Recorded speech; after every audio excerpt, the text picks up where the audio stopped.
cell. Our miracle worker Barack Obama is upside down now, blindfolded and chained in. And Houdini could escape, and we'll monitor his progress to see how the magician of magician gets out of this trouble. Cash for Clunkers program is what he's being suspended in right now, but he will get out of it. It's proving that all of the big government haters are wrong, because it is so popular. In just a few days, nearly all of the money for the program has already been used up. Here's the one thing. Congratulations, Washington. You figured out that people like free stuff.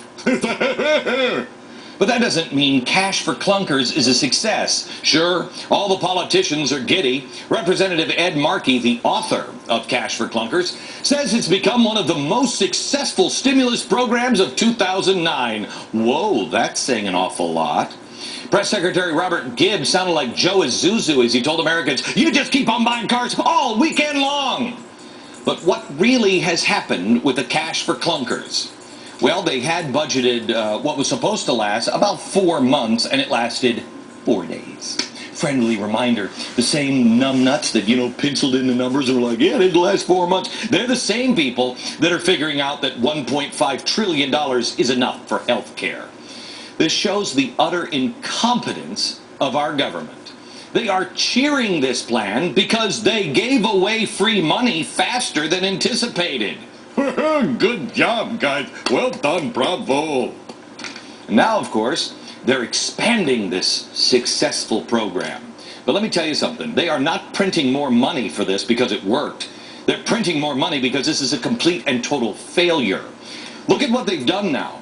They have put everybody into a jam. Local car dealerships suffer because their short-term business plan is now in shambles. How many of them have you read the ads of, come and turn in your clunker? They've done ads on radio, television, magazines, newspapers. What happens now? It's over in 4 days? They're screwed. And now they're also backlogged because, what a shocker, the government already has a backlog of paperwork on the transactions. They can't keep up with it. Also, on this list of people who are going, oh geez, there's more of this? Auto part recyclers. They're hit because they're not allowed to take the engines or drivetrains, prime revenue source, from the cars before they were crushed. Oh, also, if they do take any parts, they can try to sell those parts for 6 months and then they're no good anymore.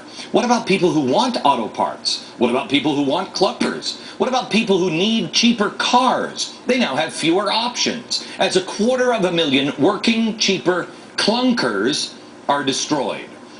Nothing good happens when government tries to fix markets. If actual history were ever to be taught in school, we might have learned this lesson and not continually repeat it over and over and over again. In 1933, FDR, oh, the savior of the world, lies, tried to fix the nation's agricultural industry. Similar to what Obama is now doing with the auto industry. Well, I don't want to have to take up and do it all, but I'm forced to help the farmers. That's what FDR said. The farming business was struggling. So FDR decided, the best thing to do is we got to lower the prices, lower all of the beans and potatoes and stuff. And so what did he do? He went in and just destroyed food, destroyed crops. He decided that cotton prices were just too darn low. To increase the value of cotton, 10 million acres of cotton, gone. Hey, it's a rare commodity. We can raise the price. Done people during the Depression, didn't they need, clothes and stuff? Same thing with pork prices, too. Too darn low. Solution?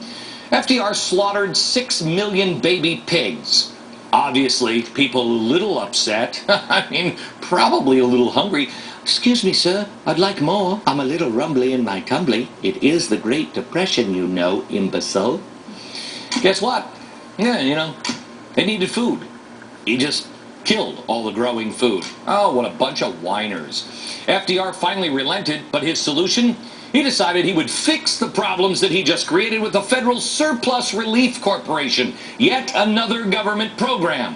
When government tries to fix things, history shows us all that happens is they create more problems. History also shows us that they solve the new problems by creating more programs, which creates more problems. But here's the really good news.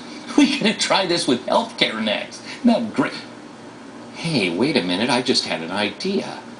You know, we're having a problem in the country. One of the reasons our costs are going so high is because of all the senior citizens. How about we combine these two and we do the auto program and the healthcare and we do cash for cripples? That way we can turn grandma in and get 4,500 bucks. This is genius. Of course, we have to crush grandma and send her parts to China. Oh, well. Here's Jonah Goldberg. He's a syndicated columnist and author of Liberal Fascism. Jonah, I want to start with you first. Does this sound eerily similar?